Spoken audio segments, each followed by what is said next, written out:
सोचिए जरा, जब दुनिया के दो सबसे बड़े लोकतंत्र और कह सकते हैं इकोनॉमिक पावर हाउसेस अगले 5 सालों के लिए मिलकर काम करने का फैसला करें तो क्या होगा। ये सिर्फ कोई आम समझौता नहीं है, बल्कि भारत और यूरोपियन यूनियन के बीच एक बहुत ही एम्बिशियस, एक स्ट्रेटेजिक रोडमैप है। तो चलिए समझते हैं कि इसका असल में मतलब क्या है। और हाँ, यहाँ हम कोई हवा में बातें नहीं कर रहे हैं। ये सारी जानकारी सीधे official India EU joint comprehensive strategic agenda document से ली गई है। तो चलिए सीधे सोर्स से ही जानते हैं कि ये पूरी पार्टनरशिप आखिर है क्या। तो सबसे बड़ा सवाल यही उठता है ना, कि ये अगले 5 साल का रोड मैप आखिर है क्या, और आज की दुनिया में से इतनी बड़ी बात क्यों माना जा रहा है। चलिए इसे ही डिकोड करते हैं। तो सबसे पहली बात, भारत और ईयू ने मिलकर एक एजेंडा फाइनल किया है जिसका नाम है टुवर्ड्स 2030।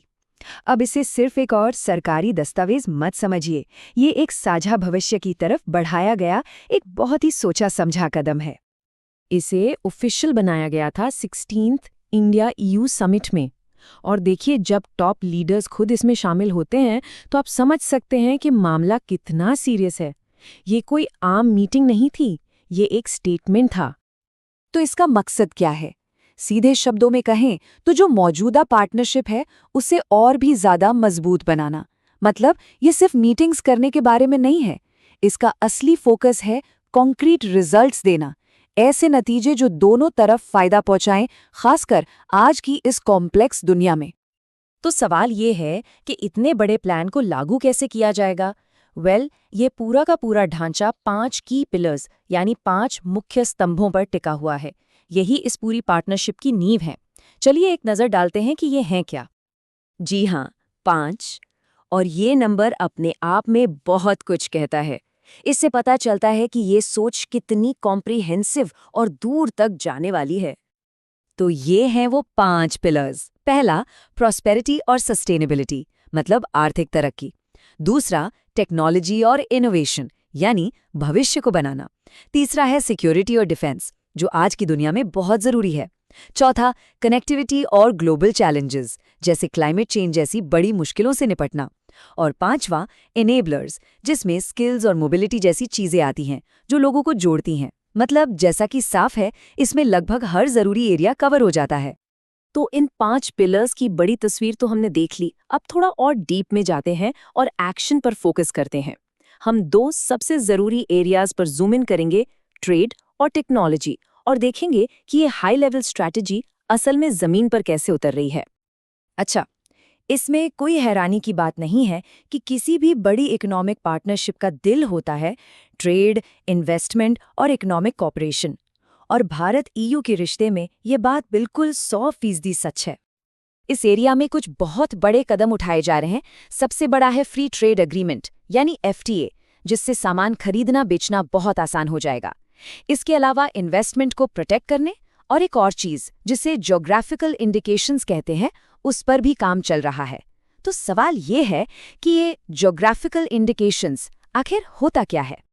इसे ऐसे समझिए, जीआई एक तरह का टैग है जो बताता है कि कोई प्रोडक्ट किसी खास जगह से है और उसकी क्वालिटी या पहचान उसी जगह की वजह से है, जैसे दार्जिलिंग की चाय या बासमती चावल। तो ये एग्रीमेंट ऐसे ही जाने माने प्रोडक्ट्स को नकल होने से बचाने में मदद करेगा। ट्रेड के अलावा एक और एरिया है जो आजकल पूरी दुनिया में सेंटर स्टेज पर है, सप्लाई चेन्स और इकोनॉमिक सिक्योरिटी। और अगर पिछले कुछ सालों ने हमें कुछ सिखाया है तो वो यही है कि ये चीज़ें कितनी ज़्यादा ज़रूरी हैं। और यहाँ पर आकर बात और भी इंटरेस्टिंग हो जाती है। दोनों पक्ष सेमीकंडक्टर्स यानी चिप्स पर सहयोग कर रहे हैं, जो आज के ज़माने में सचमुच हर चीज़ को पावर देते हैं।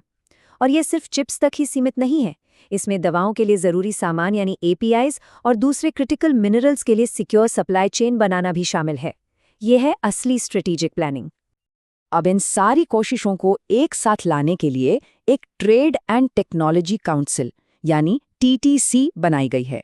और ये सिर्फ एक और कमिटी नहीं है, बल्कि एक हाई लेवल प्लेटफॉर्म है। इसका काम ये पक्का करना है कि ट्रेड, टेक्नोलॉजी और सिक्योरिटी से जुड़ी सारी रणनीतियां एक साथ एक ही दिशा में काम करें। तो हमने डिटेल्स तो देख लिए हैं ना। अब चलिए ज़रा जूम आउट करते हैं और बड़ी पिक्चर को देखते हैं। आखिर ये सब इतना मायने क्यों रखता है? खुद दस्तावेज में इसे एक ज्यादा एम्बिशियस और होलिस्टिक रोड मैप कहा गया है। और इन दो शब्दों पर गौर करना जरूरी है। एम्बिशियस क्योंकि लक्ष्य बड़े रखे गए हैं, और होलिस्टिक क्योंकि ये सिर्फ एक चीज के बारे में नहीं है, ये सिक्योरिटी से लेकर टेक्नोलॉजी तक हर चीज को कवर करता है।